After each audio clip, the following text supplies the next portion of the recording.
Le dépliant que nous allons vous présenter nous parle du handicap et du travail, ou plus particulièrement de comment la personne handicapée se trouve dans le monde du travail. Il s'adresse directement aux personnes handicapées ainsi que de leurs aidants. Donc pour cela, nous allons définir ce qu'est le handicap avec son cadre législatif, de la reconnaissance RQTH qui est la reconnaissance de sa qualité de travailleur handicapé.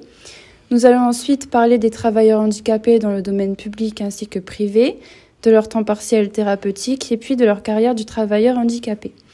2 illustrations seront alors proposées afin de conclure sur le sujet. Donc, tout d'abord, qu'est-ce que le handicap ? Selon l'OMS, est handicapé un sujet dont l'intégrité physique ou mentale est passagèrement ou définitivement diminuée, soit congénitalement, soit sous l'effet de l'âge, d'une maladie ou d'un accident, en sorte que son autonomie, son aptitude à fréquenter l'école ou à occuper un emploi s'en trouve compromis. Donc cette notion rejoint la loi du 5 septembre 2018 pour la liberté de choisir son avenir professionnel qui réforme l'obligation d'emploi des travailleurs handicapés. Se faire reconnaître en situation de handicap dans le monde du travail permet d'avoir accès à un ensemble de mesures mises en place pour favoriser l'insertion professionnelle des personnes atteintes d'handicap et leur maintien dans l'emploi. De ce fait, toute personne en situation de handicap peut bénéficier sous une décision administrative suite aux démarches effectuées auprès de la Commission des droits et de l'autonomie des personnes handicapées, d'une reconnaissance de la qualité de travailleurs handicapés qui leur permet de bénéficier d'aides spécifiques.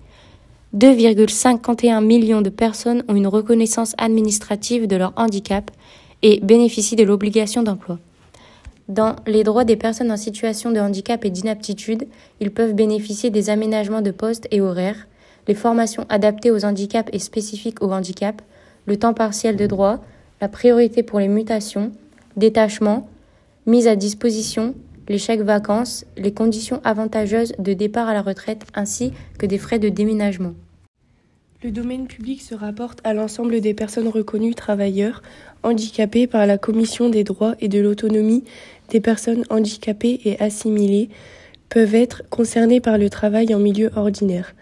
En effet, la Commission des droits et de l'autonomie des personnes handicapées oriente la personne en situation de handicap vers le milieu de travail le plus adapté, ordinaire ou protégé, en tenant compte de ses possibilités réelles d'insertion. Il existe par exemple les entreprises adaptées, qui sont des entreprises à part entière dont la seule spécificité est d'employer majoritairement des personnes en situation de handicap. Le domaine privé concerne les personnes en situation de handicap, peuvent travailler en milieu ordinaire, en entreprise adaptée à leurs possibilités ou encore en milieu protégé en ESAT. L'établissement et service d'aide par le travail est une structure qui permet aux personnes en situation de handicap d'exercer une activité professionnelle tout en bénéficiant d'un soutien médico-social et éducatif dans un milieu protégé.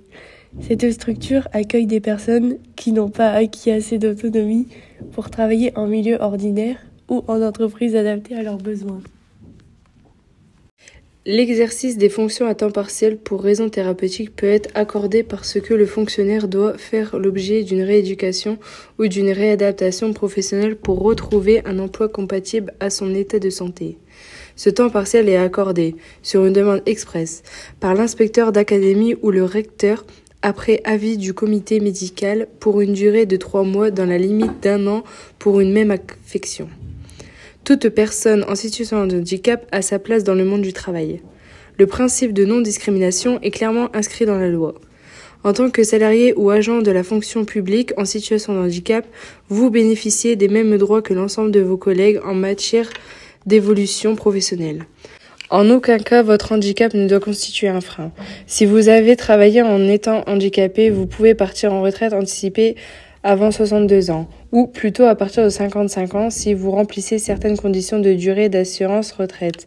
Afin d'illustrer le travailleur handicapé, nous avons glissé 2 dessins de BD sur notre dépliant. Sur celle du haut, nous pouvons voir un homme exprimer le fait qu'il avait réussi son entretien et qu'il était recruté à l'université là où il voulait aller. Puis, la femme à qui il lui a parlé lui répond que c'est super et que le handicap qui l'atteint ne l'a pas freiné pour son projet professionnel. Ce qui lui dit, qui nous prouve qu'au final, le handicap au travail n'est pas un souci puisque même en étant malvoyant, comme il nous dit à la 3e bulle, il n'est pas forcément mal vu dans le monde du travail. Puis, sur celle du bas, on nous montre que les employeurs suivent eux aussi une formation afin d'être aptes à accueillir des personnes en situation de handicap, afin de savoir comment gérer leur insertion professionnelle. Afin de conclure sur cette brochure destinée aux personnes en situation de handicap, nous pouvons dire que toute personne, sans exception, peuvent bénéficier d'un emploi quel que soit le degré de handicap ou le domaine professionnel. De plus, chaque personne bénéficie des mêmes aides afin d'être intégrée comme il le faut dans le milieu professionnel.